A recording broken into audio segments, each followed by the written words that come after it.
Bonjour à tous, c'est MDA5. Vu que j'étais absent, comme vous l'avez vu, pendant quasiment un mois, j'ai décidé de vous donner toutes les actualités et surtout ce qui s'est passé durant ces 3 dernières semaines. Voilà. Mais avant tout, n'hésitez pas à lâcher votre meilleur like et votre abonnement car ça me soutient toujours énormément. Commençons par mon club olympique de Marseille. Il s'est passé énormément de choses. Déjà, la DNCG qui dit qu'on peut pas recruter pour l'instant des joueurs, qu'il faut au moins engendrer avant juillet 2027 200 millions, je crois. On a déjà vu malheureusement partir Mason Greenwood pour 59 millions, où il avait rejoint notamment Fenerbahçe. Ensuite, Medina pour à peu près une vingtaine de millions à Leverkusen. Il y a des rumeurs pour Hochberg à l'AC Milan pour à peu près 15 millions. Igor Pexo, pour l'instant, il a clairement montré son envie de rester. Genesio qui est arrivé au club. Je sais pas si je vous avais fait une vidéo, mais oui. Bruno Genesio est bien le nouveau coach de l'OM. Ensuite, qu'est-ce qui s'est passé encore Je suis en train de réfléchir. Des rumeurs pour Timber. Rolly qui est parti 2 millions un an avant sa fin de contrat à Manchester City. Euh, Bref, comme vous l'avez vu, énormément de choses se sont passées à l'OM et on voudrait recruter des joueurs qui ont seulement un salaire par mois au maximum, j'ai bien au maximum 150K. Donc ce n'est pas des gros joueurs qui ont pu performer, qui ont de l'expérience ou qui sont trop prometteurs pour le salaire qui est plutôt à mon avis assez faible. Franchement, la situation actuellement à l'OM est catastrophique et voilà, malheureusement, fallait s'y attendre, hein. C'est pour ça que les dirigeants n'arrêtaient pas de répéter que c'était important qu'on se qualifie en LDC. Mais malheureusement, on n'a pas réussi à atteindre cet objectif. Et voilà. Maintenant, parlons peut-être de choses un peu plus cool. Euh, Vinicius qui aurait pu rejoindre Arsenal, il y a eu énormément de rumeurs pendant un mois et demi où ça disait que Vinicius allait rejoindre le Real Madrid, allait rejoindre Arsenal à 90% et au final ça a été un feuilleton pour que Vinicius augmente son salaire au Real Madrid. L'arrivée de Yann Diomanda alors que le PSG était intéressé, mais le Real Madrid met 140 millions alors que il a seulement fait une très bonne saison à Leipzig et c'est tout.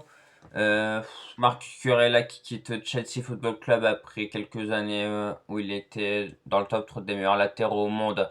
Bah, il est parti au Real Madrid pour 59 millions. Rumeur Rodri au Real Madrid pendant quelques semaines. Ah, vu ses performances en Coupe du Monde où il avait été notamment élu meilleur joueur de la Coupe du Monde, il y a eu des rumeurs comme quoi le Real Madrid allait prendre. Mais au final, Rodri, il a fait exprès d'attendre pour voir si il avait le FC Barcelone qui demandait une offre. Du coup, il a rejoint le FC Barcelone. Ibrahima Konaté qui a rejoint le Real Madrid de gratos vu qu'il était à la fin de son contrat avec Liverpool. Euh, Bref, énormément de choses se sont passées.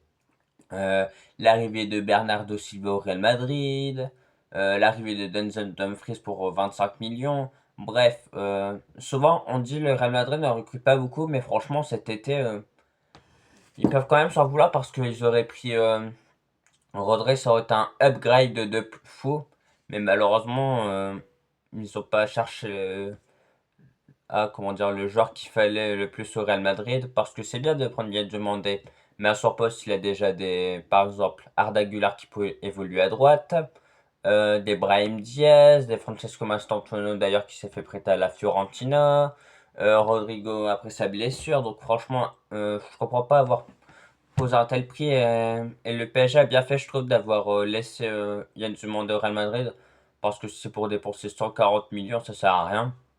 Euh, Barcola qui est en provenance de Liverpool car Barcola ne veut plus prolonger car je crois que son salaire qu'il demandait le PSG ne voulait pas et surtout qu'il était remplaçant.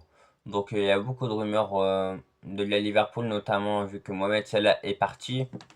Euh, Qu'est-ce que je peux dire? Ah oui, Fenerbahçe, le club turc, ont une équipe exceptionnelle avec à chaque fois des mercato fous. Comme je vous avais parlé, Mason Greenwood, Marco Asensio. Euh, Bref, énormément de bons joueurs. Donc, Franchement, en termes de mercato, certes, c'est pas le plus animé, mais je trouve ça quand même très intéressant, les départs et surtout les arrivées qui peuvent venir plutôt. Donc, ouais. Des affaires extra sportives avec Ibrahim Mbaye lorsque Romain Molina indiquait que sa famille ne poursuit directement qu'à l'argent. Donc il y a eu beaucoup de choses dans la vidéo de Romain Molina qui avait dénoncé beaucoup de choses de la famille d'Ibrahim Mbaye. Et c'est tellement passé de choses que j'aurais peut-être dû faire des vidéos à chaque fois parce que c'est pas fini, hein. Euh, le PSG qui recrute Magnès Akliouche. Le départ de Kangin vers l'Atlético de Madrid pour à peu près 40 millions. Le départ de Gonzalo Ramos vers l'AC Milan à peu près 75 millions. Tellement de joueurs qui se sont passés. Suzuki qui est officiel au PSG qui va faire un prêt à la Juventus de Turin si tout se passe bien. Ou peut-être ça serait le départ de Lucas Chevalier. Donc Suzuki devrait être le deuxième gardien, voire le troisième. Mais waouh, il se passe tellement de choses, il s'est tellement passé de choses que c'est dur de tout vous citer, hein. Euh, Arsenal qui font un mercato plutôt assez timide, je trouve. Malgré qu'ils ont pris un excellent joueur qui s'appelle Bruno Guimaraes pour à peu près 100, pour moins de 100 millions. Donc c'est vraiment une très bonne prise car il est à son prime. C'est vraiment le milieu que Arsenal cherchait, plus un mec bon, balle au pied parce que Declan Rice, certes, il peut y être, mais franchement, lui, c'est plus dans l'interception qu'il est meilleur que pour ses passes. Donc, franchement, très bonne prise d'avoir pris Bruno Guimaraes. Tottenham qui fait un mercato aussi de fou en prenant Sandro Tonali pour à peu près 115 millions. Joao Palhinha, le portugais de West Ham, qui arrive en provenance de Tottenham. Euh, Romero qui signe à l'Atlético de Madrid. Euh, donc, franchement, énormément de choses se sont passées. Euh, le Bayern Munich, je trouve qu'ils sont plutôt assez timides pour l'instant. Après, ils ont déjà une excellente équipe, vous me direz.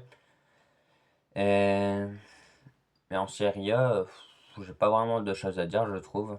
À part que, comment dire, l'Inter Milan prend toujours des joueurs qui sont à peu près 33 ans, dont John Stones, encore une fois, qui avait. Alors que l'Inter Milan l'année dernière avait déjà pris Manuel Akanji. Franchement, je sais pas ce qu'ils ont avec les défenseurs de plus de 30 ans Manchester City, mais je trouve qu'ils adorent ça. Euh, Elliot Anderson qui rejoint Manchester City pour à peu près 130 millions. C'est un excellent milieu qui, pour moi, pourrait être peut-être le meilleur au monde. Peut-être que j'abuse, mais c'est clairement un très très bon joueur qui est polyvalent. En plus, il peut évoluer 6, 8, 10, donc c'est vraiment un rôle intéressant, je trouve. Euh, Qu'est-ce que je peux vous citer encore? L'Arabie Saoudite qui continue à prendre des joueurs, hein. Ah bah ça ne changera jamais de toute façon. Rennes qui font un très bon mercato aussi en prenant Thomasson et Cresswell. Donc franchement, Rennes, ça bouge.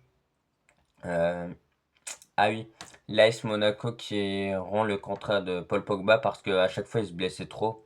Et c'était encore blessé à l'entraînement il y a quelques jours. Donc Pogba et le club a décidé de résilier son contrat. Donc maintenant il se retrouve libre.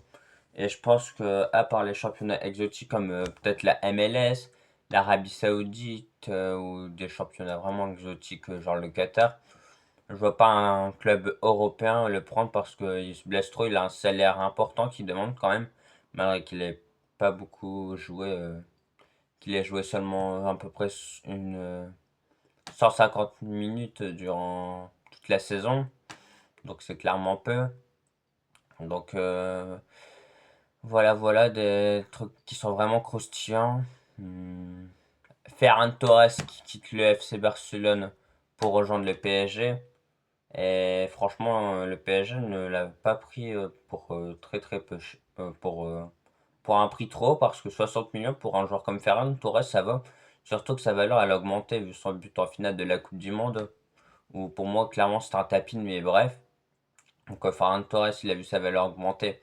Donc le PSG a décidé de le prendre, surtout que Luis Enrique Ferran Torres se connaissent très bien sportivement vu qu'il était sélectionneur de l'Espagne et que Ferran Torres était le buteur qui avait marqué le plus de buts en Espagne durant ce temps. Et surtout que Ferran Torres était sorti avec sa fille, donc sa plus grande fille, donc voilà, hein. Donc il connaît très bien le style de jeu de Ferran Torres. Euh, En provenant des arrivées pour le Barça, il y a eu Gordon, pour un prix quand même plutôt assez élevé, mais clairement très intéressant. Karim Adeyemi qui sera sûrement le remplaçant de Lamine Yamal, mais lorsqu'il rentrerait pour apporter sa vitesse, donc son danger dans les dernières minutes, comme un Bradley Barcola pouvait-il apporter au PSG, bah clairement on a pris Rodri. Mais je trouve que le problème c'est que je pense que si on prend pas de buteur durant ce mercato, on va sûrement jouer avec Daniel Mo en faux numéro 9. Donc j'aurais préféré prendre un Julian Alvarez si c'est encore possible. Et puis il faut surtout un défenseur central, peut-être de la trentaine, qui a vraiment de l'expérience et qui est fort pour accompagner le meilleur joueur, le meilleur jeune de la Coupe du Monde, Poku Barsi. Mais ouais. Ah oui, Ronald Araujo qui va faire un prêt à Liverpool pour voir s'il va réussir. Donc franchement, énormément de choses se sont passées durant le mercato. Des affaires extra-sportives, fallait s'y attendre. Et Vinicius Junior, je vous avais parlé de ce joueur qui a fait une chirurgie pour complètement changer son visage. Lorsque j'ai vu la première fois Vinicius après la chimio, je me suis dit, bah non, on dirait un acteur, je sais pas, américain, tellement que son visage, il y avait changé. On dirait clairement un mec différent, donc je sais pas si il va réussir à retrouver ses compétences parce que, ah, comment dire, lorsqu'on fait une chimio, souvent, il nous faut un peu de temps pour retrouver notre plein potentiel. Donc, c'est clairement ce que je me demande si Vinicius va réussir à la retrouver ou pas. Et, mm, et voilà, hein. Je pense que j'ai fait à peu près le tour des actualités. Peut-être que j'en ai oublié énormément, mais je peux pas tout vous citer, sinon la vidéo prendrait 3 heures. Et, et ouais, hein. L'Atlético de Madrid qui prend Grimaldo, clairement c'est une très bonne prise, je trouve. Comme je vous avais dit, Romero. Franchement, l'Atlético de Madrid, j'ai l'impression qu'à chaque mercato, ils font des mercatos de fou, mais ça remporte jamais aucun trophée. Donc c'est clairement un peu décevant quand même de la part de l'Atlético de Madrid. Chaque saison, on s'y attend, on se dit peut-être que ça serait à eux la surprise, mais ça n'arrive jamais. Donc à vrai dire, je sais pas vraiment quoi en penser du mercato de l'Atlético de Madrid. Et, et ouais, franchement, c'est kiffant. Euh, la Liga ne sera plus proposée sur Beansport malheureusement. Alors que clairement, je trouvais que la Liga sur Beansport, ça faisait un beau truc. Parce que surtout, il avait des commentateurs comme Omar Da Fonseca qui, durant les Clasico, oh lolo.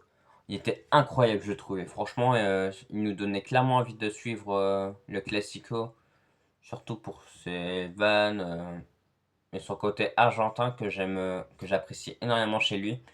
Mais maintenant, ce sera Mickey et Minnie qui vont animer les matchs de Liga. Car oui, ce n'est pas une blague, les droits seront sur DAZN et Disney+. Franchement, comment c'est possible? C'est une catastrophe, je trouve, quand même, de perdre que la Liga ne soit plus sur Beansport parce que ça faisait un bon mélange à deux. Et surtout que maintenant, on va devoir payer une chaîne de plus. Parce que sans vous suivre la série, c'est l'équipe. Plus, si on veut suivre la Bundesliga, c'est Beansport. Si on veut suivre la Ligue 1, c'est Ligue 1 plus. Si on veut suivre la Première Ligue, c'est Canal plus. Si on veut voir la Liga, c'est Disney plus et DAZN. Ça y est, tout ça, ça va nous revenir à 100 € par mois juste pour suivre du foot. Non, mais c'est bon à force. Je sais pas si vous voyez ce que je veux dire, mais c'est chiant à force de toujours devoir acheter sur d'autres plateformes pour suivre le football. Maintenant, on va devoir payer 200 € par mois si ça continue à ce prix-là avec les inflations pour suivre du football. Non, mais c'est trop quand même, parce que souvent on dit ouais, le football c'est un sport qui rassemble tout le monde, mais comment vous voulez qu'on soit rassemblés si à chaque fois, tous les mois, on doit coûter plus de 100 balles pour vraiment suivre les 5 plus gros championnats. Donc ce n'est juste inimaginable. Maintenant, parlons d'une mauvaise nouvelle, encore une fois. Gianni Infantino, je sais pas ce qu'il a dans le crâne, mais il s'est dit, et si on vendait quelques draws? Non, mais je sais plus trop l'histoire, mais ça a clairement fait scandale. Et logiquement, j'ai envie de vous dire. Donc, Gianni Infantino qui veut vendre quelques droits et qui surtout, je ne saurais pas trop vous expliquer l'histoire, mais clairement, ça n'a fait l'unanimité avec, avec personne. Même l'UEFA, excusez-moi, a décidé d'être contre la FIFA, des pays européens aussi, des pays asiatiques aussi. Franchement, tout le monde se désiste. Même Donald Trump, son plus grand ami, a décidé de lui laisser tranquille. Pas, pas de.